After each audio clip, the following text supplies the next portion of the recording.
Hello, everybody, and welcome back to the Football Uncensored podcast with myself, Rob Kirton, and John Sitton.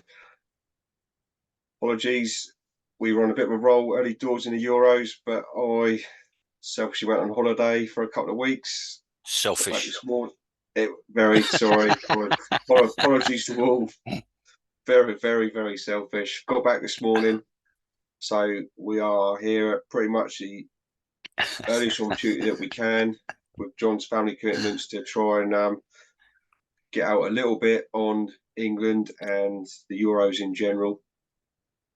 So thank you very much to our small bunch of loyal viewers on YouTube and commenters and likers, and thank you very much for a couple of questions we've had. We will try and get those questions, there's one or two in today.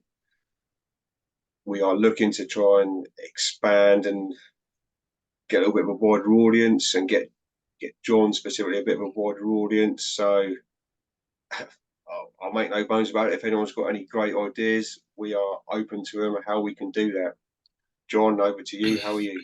Yeah, good. Yeah. I hope you had a nice rest, mate. Yeah. Been a couple of weeks in it, but it's only been a week today since the final, the almost debacle, I'd say, of the final, and then one or two love-ins with certain members of the press for GS. Others not so complimentary. I think I fall somewhere in the middle. But yeah, it's been busy, hectic times. My wife's away looking after her mum. Family, different bits and pieces going on. But I just thrown myself into work.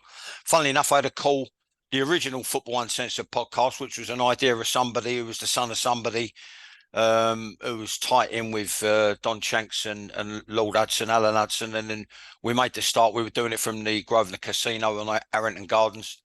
And then different things happened, which I won't go into. And then it evolved to me doing it on my own with him, and then here we are. But what we got to start trying to find a way so that we can enhance it. Because I think it sounds a bit narcissistic almost, but there's people getting something out of podcasts with probably after knowledge or less than after knowledge, and not like sort of the terminology. They ain't got the terminology. They haven't got the insight. What I will say is, leading into what you're going to ask me, which I don't know what you're going to ask me, and I want to thank our loyal subscribers and tell someone so they can subscribe, and loyal followers and viewers of it. It's not rehearsed. We just ain't got the time. So it's a case of thinking on my feet, or in this case, sitting down facing a computer, and give answers to your questions. You know what I mean? Based on what we're going to do, I think we're going to probably do a couple of episodes and go through what happened with the team, or bits of the team, units within the team. I just see some things similar, some things not similar. I strayed off the point, but like I got a phone call, nice phone call from Tony Jimenez to go on the Alan Hudson podcast. So it's all become fragmented now, and it was the original three, with different bits and pieces that I had lined up with gigs and pub gigs and Q&A gigs and all that, even memorabilia, and that was it. It blew up, but never mind. Here we are. So that was it. I went on and done a bit with Alan this morning at 11 o'clock, with Tony asking one or two questions. We're about the only ones that haven't. We've given it a bit of time, really, for the waters to calm and everything to settle down, the dust settle. So we can honestly say between us, it definitely ain't any sort of knee-jerk reaction. This is what I'm going to say is like malice aforethought and a few compliments maybe. I see the pluses, see the things in the plus column, but I think it's only right that we speak honestly and bring up some of the stuff that might be in the minus column. Depends on people's perception. Unfortunately, the game's about opinions, and you've got 65 million managers at 4:45. Yeah, or quarter to 8, quarter to 9, quarter to 10, as it's been in the Euros last week. Yeah, quarter to 10. Yeah. Absolutely, John. Great. great stuff and great and good news you've been on with Lord Hudson this morning, and hopefully that gets a lot of views and listen your opinion. So we'll crack on. I could have said a lot more. I could have said a lot more, Rob. But I wanted to save it for our podcast. If I'm honest, I'm being honest. You know what I mean? And Tony asked certain questions, and the main one revolved around who we think the new manager should be. I said, well, I'm in a no-lose situation, which I'm sure we'll delve into. I'm in a no-lose situation because everything I predicted, like I predicted in politics, like I predicted in the cab trade when I came into it 21 years ago, 5.5 years before that, doing the knowledge, everything I predicted has come true. So I'm sorry to sound like a smug smart ass, but it's part of the condition. If if you're a deep thinker, and in a cab you have got a lot of time to think, and if the only thing you've known since the age of 11, 12, when I was at the Arsenal as a 12-year-old, is football, then it literally it runs through you. It's in your blood. Right. We shall crack on with a few bits about England then, conscious of time as we always fly through, or we seem to fly through. So you said with Lord Hudson this morning, it was about who should replace Gareth Southgate, or GS, as you and I refer to him in our messages. So let's start with his departure. Was it the correct decision for him to leave? What sort of legacy does he leave as a now ex-England manager? Right, was it the right time to leave? 8 years, any job, non-league, lower league, Premier League youth team, Premier League reserve team. I'd have loved 8 years. He's made for life. Was it the right thing or the wrong thing, wrong decision or the right decision? At the end of the day, it's his decision. Maybe it wasn't his decision. Maybe he went before he was pushed. Maybe the FA said, well, we're not looking to renew your contract. This is the way we're going to go. Might be an idea for you to come out first and say, look, I've had a good run. I'm going to resign and I'm going to have a rest, have a little look at things, and then go on to pastures new, whatever they may be. I suspect now he's quite possibly he might take in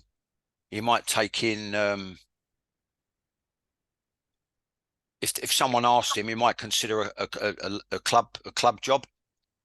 I think he's probably institutionalized now, in the respect that like he's probably better off taking a much lower paid job, but putting something back in. If you look at 8 years at 5 million a year, that's 40 million. He's made for life now. I think he was already comfortable anyway. He had a stellar playing career. So now, if he's not going to go into club football, if I was within the FA, I would have him in as a mentor, an overseer, an advisor on whatever the minimum they can pay him. He's only got to poke his head in the door every now and again, come up with some notes, come up with some little like nuggets, little like you get on here. Even I say it myself, little words of advice, little nuggets that someone might be able to use, and then go on from there. Either that, or he just that's it. Go and enjoy the rest of your life. Him and his missus, and I think he's got 2 sons. I'm not sure. They're comfortable for the rest of their life, you know. I don't see. Look, let me quickly say, Rob. Right, I didn't get, because I've got to say this while it's in my head. Right, Sam Allardyce come on. They were asking him, and he said, "Well, 8 years of immense pressure," or I'm paraphrasing, but like he's had to put up with a lot of pressure. It's immense pressure. I don't see how you can go into a Premier League job where it's 38 games a season plus the cups, like the domestic cups, so the League Cup, the FA Cup. So you could have like, let's say just for want of a figure, 50 games, right? He's had the equivalent 8 years. He's just done it, I think, during the Euros, or maybe just before. It celebrates his 100th game. All right, let's forget the bum. Forget the bum fluffery, right? Let's just say 12 games a year. 8 12s is 96, right? Let's say an average. So let's say an average of 12 games a year. I don't get, if you're dealing with the creme de la creme, right? Supposedly the best talent in the country, in a very highly paid job and the most aspirational job in the country, one of the best jobs in football, I don't get the pressure, which I said to Hudson, and he said the same. I don't get it either. And we're agreed. The only pressure you feel is the pressure you put on yourself. So it was like it was almost schizophrenic, because he wanting to win, and the pressure you put on yourself, the pressure you want to do well. He kept saying about, for the supporters, the people back at home, the people in England, and then on the other, the second personality was coming out trying to be acting all relaxed, and we're just going to go about our business. So paraphrasing, but so now I don't feel this and I don't feel that. So I don't honestly don't get it. Honestly don't get it. But you never know until you're in the situation. But I don't see how 12 games a year is massive pressure. You've got the rest of the year to go around, look at your players, prepare your camp, call your staff together, set out a game plan, etc., etc. Whereas you're going Saturday, Tuesday, Saturday, Tuesday, Saturday, Tuesday, Saturday, Tuesday for however long the club wants you. And then you get off the merry-go-round for a couple of weeks. Then you get back on the thing. You get off the little mini submarine and you get back on the horse. You know what I mean? Then you get off the merry-go-round again, get off the horse. You get on a unicorn. You understand what I mean? That's the managerial merry-go-round. Then it's perpetual pressure. I didn't understand that call.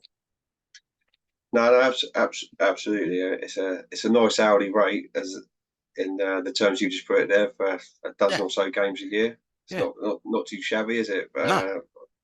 Okay, there's the argument that just because you're well paid doesn't mean you're not under so much pressure, etc., etc. But one of the things that's been said about Southgate's legacy, which is okay, it is a positive, but is it the biggest positive that the football team can have, that he's made the England team and the England squad more widely a more united place to be, and it's all.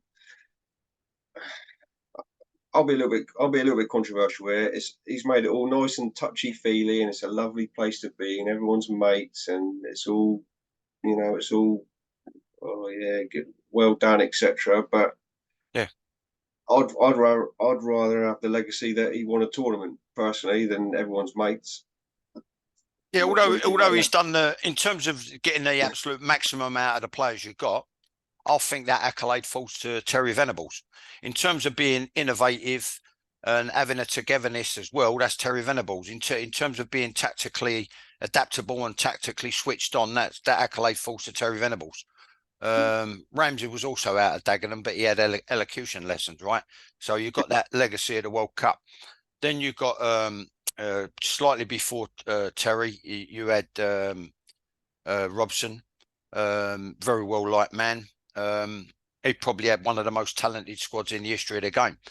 Then it all went tits up. People, they're going to be massive supporters, and you go, fan, you can't say this about somebody who sadly passed away, but I thought Graham Taylor set the game back 20, 30 years. And he come up in the same thing that I did, except I questioned it, which was the first FA coaching manual, and then the second one came in. So I had both, and they were both attributed to Charles Hughes. This is what people have got to understand. I was there in amongst it, right? With regards to seeing the goings on preliminary courses, which are now the UEFA B, prep courses, which was like weekends, every weekend, preparing for your full badge, going and doing sessions, doing mini sessions, bringing in 20, 30 candidates and learning how to manage initially small-sided games, then phases of play, then 11v11, which you probably experienced once before you're thrown in at the deep end at Lilleshall. That was the UEFA A. Just for the context, sorry, John, just for the context for the viewers on here, just reiterate the years that you were involved with the FA at your various levels. Well, it's via the LFA. The FA, they've got all these regional associations. So I would staff courses on behalf of the FA within London. There's also Hertfordshire, Essex, Sussex, etc., etc. Right? You understand? So I came in when it was the winning formula, right? The winning formula, which would give you all these different stuff, grid practices, phases of play, etc. The main doctrine was goals are normally scored from direct play, ergo 3 passes or less, right? Then there was a big blow up. So looking at which we'll come back to, but when you look at the thing what you asked about Southgate, I don't see it as any different to the togetherness, especially when they came together after the dentist chair, right? I don't see any difference to the togetherness to the Terry Venables squad or the Bobby Robson squad, or even dare I say it, the '66 squad, and they were up against it. I mean, you had people, all the posh people bathing in reflected glory that come from like working class boys.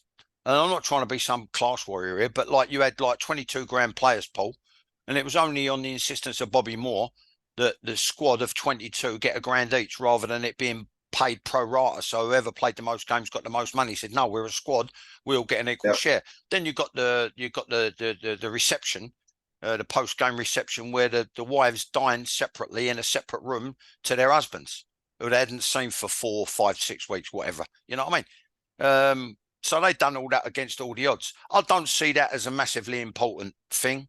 Because like Lord Hudson said this morning, you know as well as I do, and there was people at Chelsea I absolutely despised for different reasons. But he said, quite rightly, you're in a changing room, you're not going to get on with everybody. He said, I played with people at Stoke. He said, and I just totally, I didn't like them. Right. So that's a bit of a myth. And that's in every football club up and down in the UK, where and international sides as well. You're going to get people where there's a personal feeling, or there's been a bit of a bad vibe, or there's a bit of club rivalry. What I will say is he's probably not him, the people behind him. The power's always behind the throne, which is where I'll contest things probably later on in this podcast, or the second one we're going to do. Right, the power's all behind the throne, right? So with like a delegate, a staff bigger than the UN delegation, to quote my book, "A little knowledge is a dangerous thing," right? You've got all these advisors on PR, you've got all these advisors on press relations, etc., right? So what I will say is he's probably over the 8 years he's managed to gel and remerge the playing side of it and come into contact and have a better relationship with the press and also with the supporters. But inevitably, what the supporters, the only thing they want is a winning side. And it started in Russia, where we got shown up, which I can go over. I said it with him this morning, Hudson, right? I said, you kept banging on about Modric. Yeah, I said Modric was a massive integral part. But the people at the side of him and the people behind him, and how they get these jobs, I don't know, other than getting a degree in IT, right? With all their iPads and all their their little, what do you call them? The portable computers, laptops, right?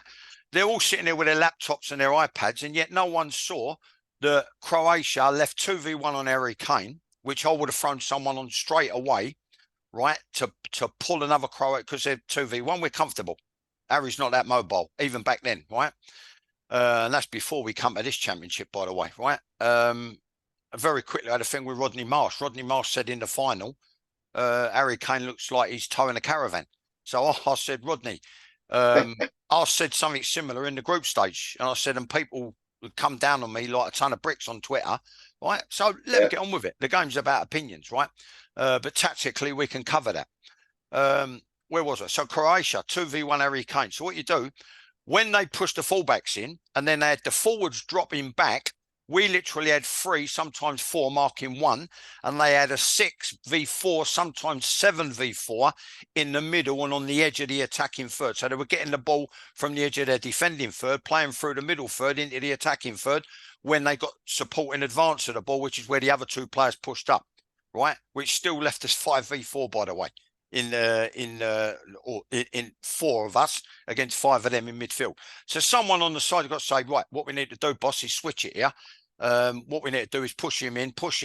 We need to bring someone and point it first. So we pull 3 Croatian players back and we seize the initiative. We take the initiative back from Croatia, and we didn't. Qatar, I wasn't surprised at. You're talking about legacy. Qatar, I wasn't surprised. That I said last 8. Sorry to be a smug smart ass again. I think that's round about where we stand. The other European Championship after Russia, Italy. People saying so. Chelsea Dan was having a joke, right, and a laugh and a joke and a carol on Twitter. I'm going to start a campaign for the real Sits to be the next England manager. So someone said about, well, He did, yeah. it'd be good at ferrying them around London in his cab. Someone else said, bring your dinner, this, that, all the normal but like bullshit that comes out, which has haunted me for 29 years, right? I should have had a dabble in maybe alcoholism, drug addiction and gambling and a bit of underage sex, and I might have been forgiven by now. Or maybe they're just poking fun and I can't take a joke, but I can take a joke. Because what I said to the geezer is, listen, what I'll tell you one thing is, I talked him through the Croatia thing like I've just done now. Then I went to the Italy thing. I said, I'll tell you what I wouldn't have done, right? After going 1-0 up, I wouldn't have sat back. I'd have gone for the jugular. So he was out thought again by Mancini. Then I wouldn't have asked a kid, put pressure on a kid, unbearable pressure on a kid to take a penalty. Then the other 2 penalties, I wouldn't have brought on people cold, not into the pace of the game for them to take penalties, hence your 3 misses, right? Saka, Sancho and Rashford, I think, if my memory serves me right.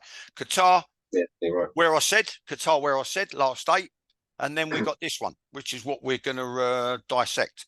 But that's his legacy. And I think I want to pick up on something he said. To assume we're going to beat X, Y, and Z, slight paraphrase, his exact words were, shows a sense of arrogance and entitlement. Well, I don't think it does. Therein lies the difference.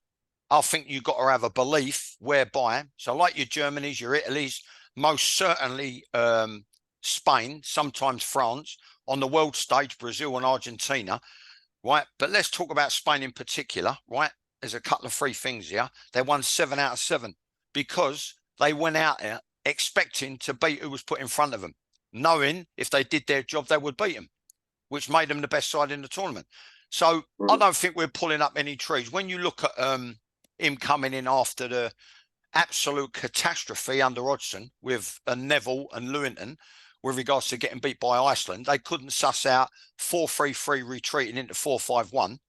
So we got out-thought by Iceland, right? Population less than London, right? A lot less. Half of London, right? That's if they know how many people are really here, by the way. Good point. If you think I'm wrong, just have a look at the recent notes and the little tack-ons and the little piecemeal sound bites. If you think politics, which I'll put in my second book, and football are not inextricably linked, then you're sadly mistaken, right? But anyway, after that, he came in. The only way was up, right? So I'm just thinking to myself, I'm looking at it, and I'm thinking to myself, why do we keep shooting ourselves in the foot, right? And I'm going to take you back to when I was there coming through the first full badge in 1990, right?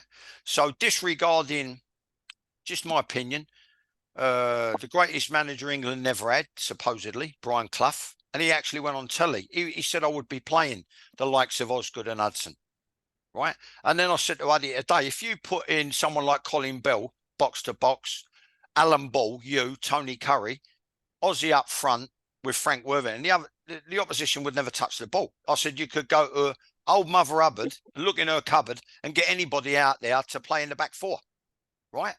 I said because the opposition would never touch the ball. You understand what I mean? So we kept shooting ourselves in the foot. So you got Clough.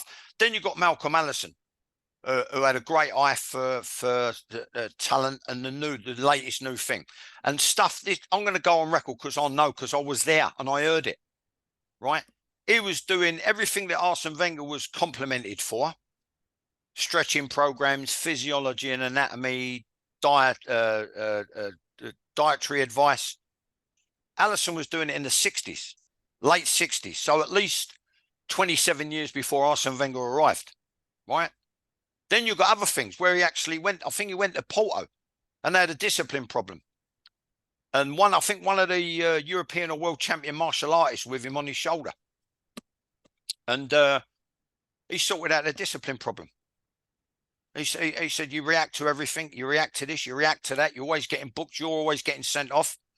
And the martial artist, he just give him the nod and he pinged him round the chops. He said, go on, now react to him.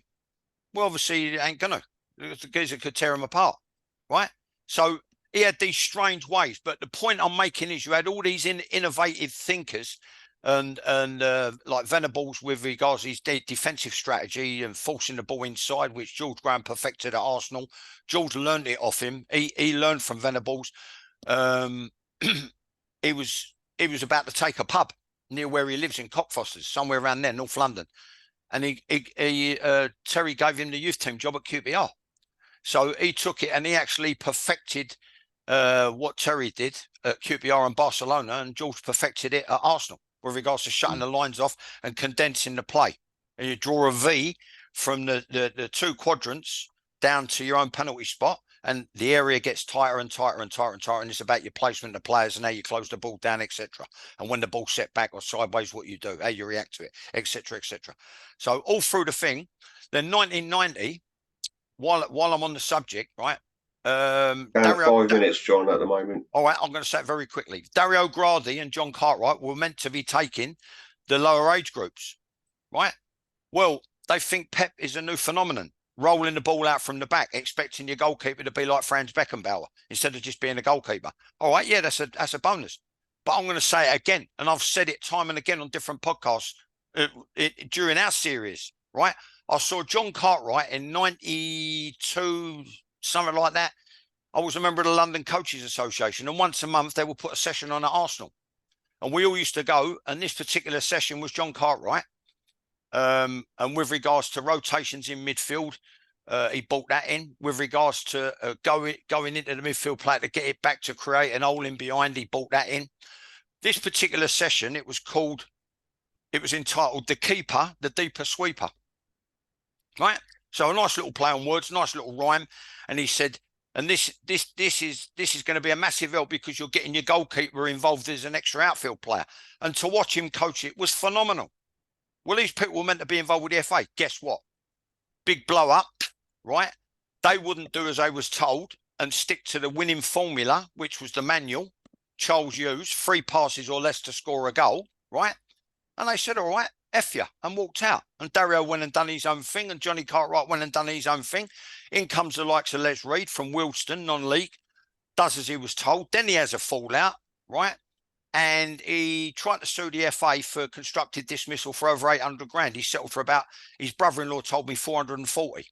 Then he comes to Charlton. Then he comes to Southampton.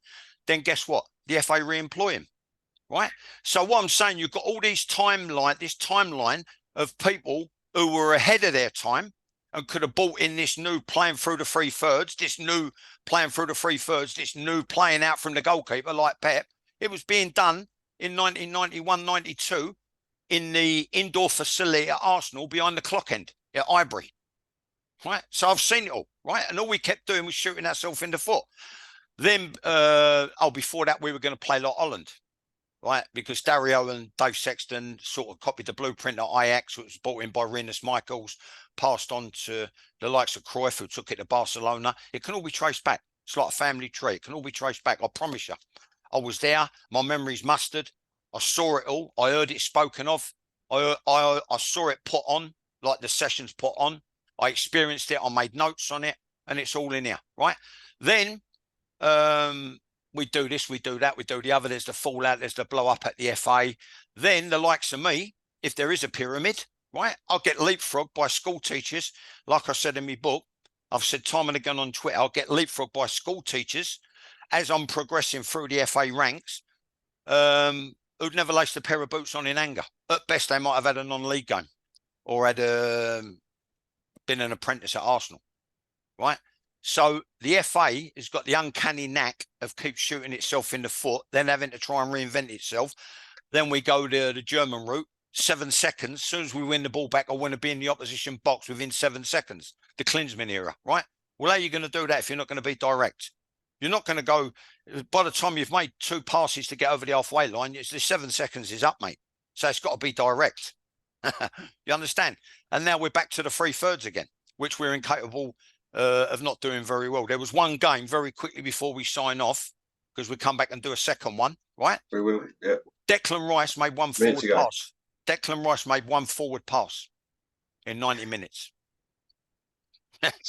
So I'll rest my case in that respect. And I think it'll bring us nicely to part 2 with regards to the continuation of GS's legacy, in inverted commas, and dissecting what he did with the players and what the players did. No, yeah, 100%, John. Yeah, we've barely scratched the surface, and like I say, it will lead into 1 or 2 other points about a little bit more tactical and individual player analysis and squad analysis, etc. But for the time being, you'll sign off on this episode. So once again, from me, thank you very much. Please continue to tune in, and we'll record another one very quickly. Thanks for watching, everyone. Cheers, Rob. I won't let you down, so come back.